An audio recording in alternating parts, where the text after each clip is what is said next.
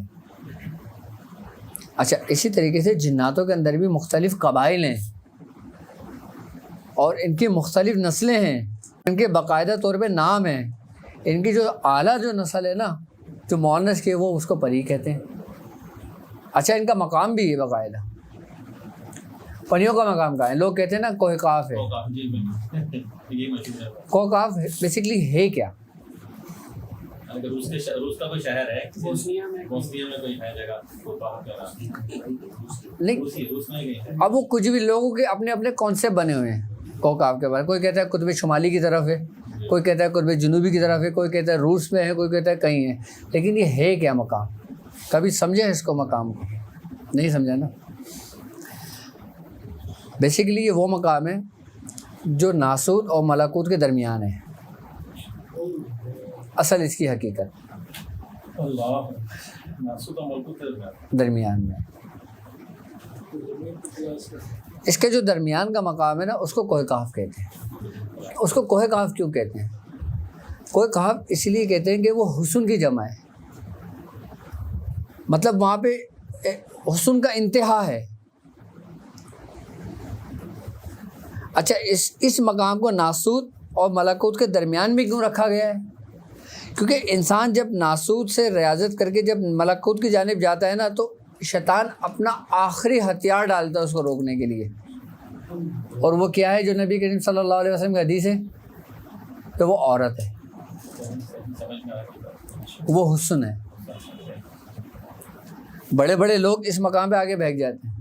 اب لوگ بولتے ہیں کوہ قاف ایک باغ کی جگہ ہوگی، ادھر دودھ کی نہریں بہ رہی ہوں گی اور شہد کی نہریں بہ رہی ہوں گی اور حسن کی پریاں رقص کر رہی ہوں گی. یہ ناسوت اور ملکوت کے درمیان کا مقام ہے. اچھا، جب انسان اس ناسوت کی منزل جب مکمل کر کے دوسری منزل میں داخل ہوتا ہے نا، تو اس کے اندر ایک کیفیت پیدا ہوتی ہے اس کو آزمانے کے لیے. میں آپ کو ایک بات بتاؤں، روحانیت میں بھی جو نا بڑے بڑے مگرمچھ پڑے ہوئے ہیں.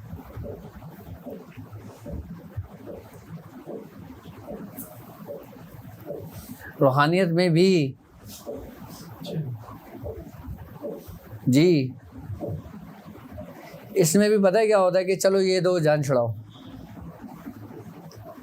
اب وہ کہتا ہے نہیں مجھے یہ نہیں چاہیے. وہ کہتا ہے اچھا چلو ایک قدم اور آ جاؤ. اچھا اب یہ لے لو، جان چھڑاؤ. اس میں بھی اب میں پہلے ہی میں یہ بات مکمل کر دوں، پھر میں اپنی وہ بات پوری کروں گا جو میں نے مگرمچھ والی بات کہی ہے. کیوں کہی ہے؟ کیونکہ سلاسلوں کے اندر باقاعدہ طور پہ ایک معاملہ ہوا تھا، ہماری سلاسل میں ہوا تھا، مداری خاندان میں. تو اس کے اوپر میں حضور نے فرمایا تھا کہ مختلف خانوادوں میں بڑے بڑے مگرمچھ بیٹھے ہوئے ہیں. مافیا نہیں کہیں گے اس کو. ہاں، اچھا، مگرمچھ پتہ ہے کیوں کہتے ہیں؟ مگرمچھ اس لیے کہتے ہیں کہ مگرمچھ انڈے خشکی میں دیتا ہے، ٹھیک ہے، اور خود تالاب میں جاتا ہے اور اپنی آنکھوں سے اپنے بچوں کی نکالتا ہے اور اس کی حفاظت کرتا ہے. ہمارے شیخوں کا کام بھی یہی ہے، اس لیے کہتے ہیں کہ بڑے بڑے مگرمچھ بیٹھے ہیں روحانیت میں. مطلب ہماری اولاد دنیا میں کہیں بھی چلے جائے وہ رہے گی ہماری نظروں میں. ہمارے بزرگ یہ فرماتے ہیں، یہ ہمارے بزرگوں کی شان ہے. تو اس لیے مگرمچھوں سے اس کی تشبیہ دی جاتی ہے. اچھا، جب انسان عالم ناسوت سے عالم ملکوت کے جب سفر کرتا ہے نا، تو پھر اس کا واسطہ پھر ان راستے سے گزر کر انہی چیزوں سے ہوتا ہے، مختلف پریوں سے ہوتا ہے. ہاں، جب انسان وہاں پہ اپنی آنکھ بند کر لیتا ہے نا، تو پھر وہ اس جگہ سے دوسری جگہ منتقل ہو جاتا ہے. ورنہ زیادہ تر اکثریت میں 75% لوگ جو نا عالم ناسوت سے نکل کے عالم اسی کوہ قاف پہ آگے رک جاتے ہیں، ٹھہر جاتے ہیں اس مقام پر. ہاں، کیونکہ وہ اس کے حسن میں گم ہو جاتے ہیں. اچھا، جس چیز میں آپ کو لذت آنے لگے، پھر وہی چیز آپ کے لیے نقصان دہ ثابت ہو جاتی ہے. سالک کے لیے. انسان پہ جب ایک وقت ایسا آتا ہے کہ جب اس کو ذکر میں بھی اتنی لذت آنے لگتی ہے تو اس کو ٹھہرا دیا جاتا ہے, پھر اس کو دوسرا ذکر طالب کر دیا جاتا ہے. دیکھیں نبی کریم صلی اللہ علیہ وسلم کو فرمانا ہے, آپ نے فرمایا تم مجھے 2 چیزوں کی ضمانت دے دو, میں تمہیں جنت کی ضمانت دے دیتا ہوں. تو صحابہ نے کہا یا رسول اللہ کیا؟ آپ نے فرمایا وہ جو 2 تمہارے جبڑوں کے بیچ میں ہے, یعنی زبان, ایک وہ جو 2 تمہارے رانوں کے بیچ میں ہے, تم مجھے اس کی ضمانت دے دو, میں تمہیں جنت کی ضمانت دے دیتا ہوں. اب ساری خرافات ہی کہاں سے شروع ہوتی ہیں, برائی ہی کہاں سے شروع ہوتی ہے؟ یعنی کہ ہر برائی, ہر چیز کی جڑ نا یہ 2 ہی چیزیں ہیں بس, زبان اور شہوت. کچھ لوگ یہ پریوں کو قابو کر کے سنا ہے, نکاح بھی کر لیتے ہیں ان سے, یا کرنی وغیرہ. یہ چیزیں دیکھو آپ کو افسانوں میں ملیں گی, کتابوں میں اچھی لگتی ہیں, کہانیوں میں اچھی لگتی ہیں. حقیقت میں پریاں جتنی خطرناک ہوتی ہیں نا, اتنے اجنہ نہیں ہوتے. جی, جو لوگ کہتے ہیں نا کہ ایک رات میں پری کا عمل کر لیں یہ ہو جائے گا, ایک رات میں پری کا عمل کر لیں وہ ہو جائے گا, ایک رات میں پری کا عمل کر لیں یہ ہو گیا, وہ سب زندگی برباد ہوتی ہے. یوٹیوب پہ بھری پڑی ہے. یہ اتنی ظالم ہوتی ہیں کہ ان میں رحم نہیں ہوتا, ان میں رحم نہیں ہوتا. ان میں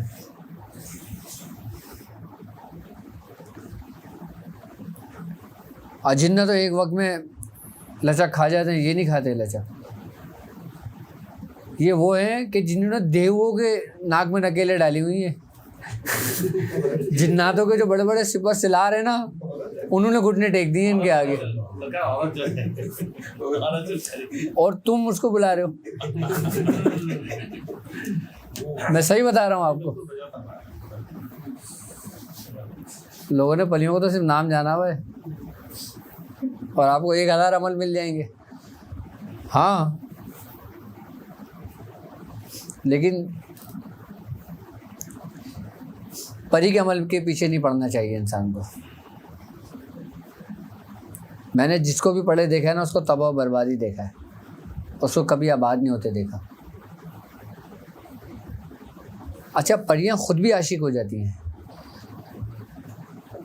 ہاں,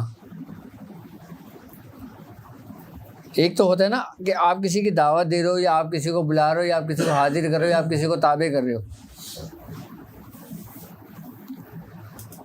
میں بتاؤں نا, ہماری والدہ تھی, یہ بات ہے سن 1900 شاید 81 کی بات تھی یا 82 کی بات. ان کا نام شیریں تھا, ہماری والدہ تھی. تو ان کے اوپر جنات عاشق تھے, ان کے اوپر جنات اور پریاں عاشق تھیں. باقاعدہ پریاں باقاعدہ آیا کرتی تھیں ان کے پاس, ان سے باتیں کیا کرتی تھیں. ان کا جب علاج پاپا نے کیا تھا نا, تب پاپا نے بتایا تھا ان کے بارے میں.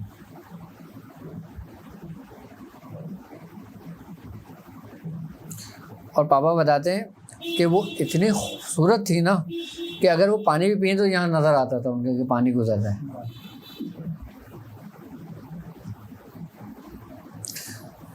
جب پاپا نے ان کا علاج کیا تھا, پاپا بتاتے ہیں مجھے 3 دن 3 راتیں لگی تھی ایک نشست میں بیٹھ کر. کتنے؟ 3 دن 3 راتیں. پاپا کہتے ہیں نہ میں نے کھانا کھایا, نہ میں نے پانی پیا, نہ میں نے کچھ کرا, میں وہیں بیٹھا رہا اس ہاتھ کے پاس. کیونکہ ان کے اوپر جو تھا نا, وہ پوری سلطنت, پورے وہ تھے جنات کے سردار, ان پہ جو عاشق تھے. اور پریوں کا پورا لشکر تھا. کہہ رہے میرا 3 دن 3 راتوں میں میرا معاہدہ ہوا تھا ان سے.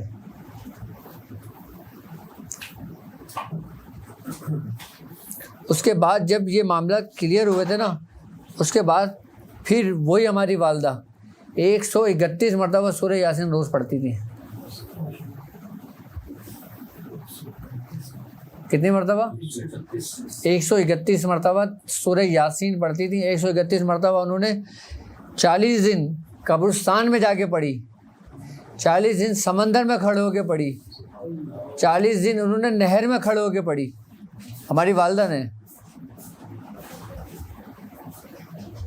سورہ یاسین پہ ان کو اتنا عبور حاصل ہو گیا تھا, اتنی روحانیت ان کو حاصل ہو گئی تھی. میاں حضور فرماتے ہیں کہ ایک دفعہ میں اپنے دوست کے ساتھ کہیں بازار چلا گیا اور مجھے ہو گئی رات کو دیر. یہ کھانے میں میرا انتظار کر رہی تھی. کہنے جب میں آیا تو انہوں نے مجھ سے کہا کہ بھائی روٹی ڈال دو تمہیں. پاپا نے کہا ہاں بھائی ڈال دو, بہت بھوک لگ رہی ہے مجھے. تو انہوں نے خیر غصے میں اٹھی, انہوں نے روٹی ڈالی, روٹی ڈال کے ان کے سامنے رکھ دی. پاپا نے کھانے لگے. پاپا نے کہا کھاؤ تم بھی, کیونکہ وہ پاپا کے ساتھ کھاتی تھی. تو انہوں نے کہا تم ڈبل کیوں کھا رہے ہو, تم کھا کر تو آیا ہو کھانا. تو پاپا بولے نہیں میں نے نہیں کھایا. تو کہنے تم نے نہیں کھایا. انہوں نے کانچ کا گلاس رکھا ہوا تھا, پاپا بتاتے ہیں آدھا گلاس پانی تھا. انہوں نے صرف پڑھ کے دم کیا تھا, پورا نظر آ رہا تھا کہ بیٹا وہ کھانا کھا رہا ہوں. کہہ رہے ہیں اسی دسترخوان پہ ان دونوں نے بٹھا کے دکھا دیا مجھے کہ تم دیکھو یہ کھانا کھا رہے ہو. اچھا یہ کیا تھا معاملہ, میں وہ بھی بتاتا ہوں وہ معاملہ تھا کیا. تو میاں حضور نے پھر کیا بولتے ہیں, ہنسنے لگے, درگزر ہو گئی بات. اب مقصد یہ کہ پھر کون سے راز چھپے. لیکن جب ہماری والدہ اپنی انتہا کو پہنچی تھی نا, تو پھر کچھ معاملات ایسے ہو گئے تھے کہ معاملہ بہت ڈسٹرب ہو گئے تھے. پھر روحانیت کے معاملہ, پھر پاپا نے باقاعدہ اس کو اپنے اندر سلب کیا, کیونکہ یہ چیزیں ہر ایک کو برداشت نہیں ہوتی, ہر چیز کو کنٹرول میں نہیں ہوتی یہ چیزیں. طاقت ایک اقتدار ہے, اور روحانیت کی طاقت وہ اگر کوئی مریض چلتا تھا نا, وہ بولتی نہیں بس ٹھیک ہے ہو گیا تمہارا کام, وہ ٹھیک ہو جاتی تھی مریض. ہاں مگر آپ دونوں باتیں کر رہے ہیں, وہ مریض گھر سے چلے, اس کو بولے نہیں آؤ بس بیٹھ گیا ہو گیا. اب یہ بولے بھائی کیا ہو گیا, کس سے باتیں کر رہے ہو. کیسی بنائی کھلی ہوئی تھی ان کی. لیکن پاپا سے ان کی پھر کچھ روحانیت کے معاملے میں حجت ہو گئی تھی. اب جب وہ حجت ہوئی تو پھر پاپا نے حجت تمام کر دی. پاپا یہ واقعات خود بتاتے ہیں.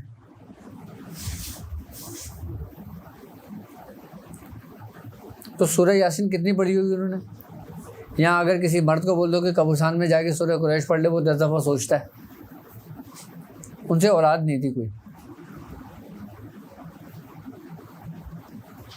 ہاں ان سے اولاد نہیں ہوئی تھی. اچھا برداشت کے حوالے سے آپ نے جو بات کی, ہاں صحیح, آپ نے کہا کہ کسی سے نقش پیاری ہو جائے, جتنا وہ برداشت کر سکتا ہے تو اتنا. تو ایک بار میں بہت پریشان تھا, دعائے تنجینہ میں نے بہت زیادہ پڑھ لی تھی. مجھے ایسا لگنے لگا کہ کوئی چیز قریب آگے کھڑی ہو گئی اور میرا خون ابل جائے گا جیسے, اور گھبراہٹ شروع ہو گئی, تپی شروع ہو گئی. تو یہ کیا چیز ہوتی ہے کہ برداشت کتنی. اصل میں یہی چیز ہوتی ہے نا جو اجازت لی جاتی ہے. اجازت کسے کہتے ہیں, بغیر اجازت کیا اجازت لے کے کرتے نا کبھی بھی کیفیت نہیں ہوتی.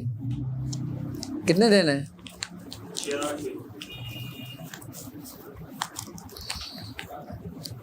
بکرے کا بچہ تو نہیں لے آیا تھا نا, بکرے لایا تھا نا. یہ لو چیز پوچھی تھی جو 1111 پڑھنے کا, اس میں اگر آگے پیچھے کبھی کتنا ہو گیا کیا جی, جو 1111 مطلب کہ جو زکات ہے جو ادا کر رہے ہیں, اس کو پڑھتے پڑھتے آدمی کو مثلا کہ بولتے ہیں سکینہ میں چلا جاتا ہے آدمی, مثلا کہ نیند میں, تو اس میں اگر آگے پیچھے ہو گیا جیسے کہ 11 ہو گیا, 14 ہو گیا, یا پھر کم ہو گیا ایسا. دیکھو نیند کا غلبہ آنا یہ انسان کی اپنی کوتاہی ہے. ہم پتہ ہے کیا کرتے تھے, جب ہماری پڑھائی 5 گھنٹے سے اوپر کی ہوا کرتی تھی نا, تو یہ کیفیت ہم پہ بھی طاری ہوتی تھی. ہم یہ کرتے تھے کہ میں اپنی والدہ کا دوپٹہ لیتا تھا, اپنے ایک پیر میں باندھ دیا کرتا تھا.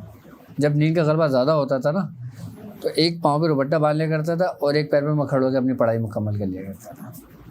اس سے نیند کا غلبہ نہیں آتا تھا. ببول کے کانٹے ہوتے ہیں نا, ببول کے کانٹے, ہم ببول کے کانٹے اپنے پاس رکھ لیا کرتے تھے.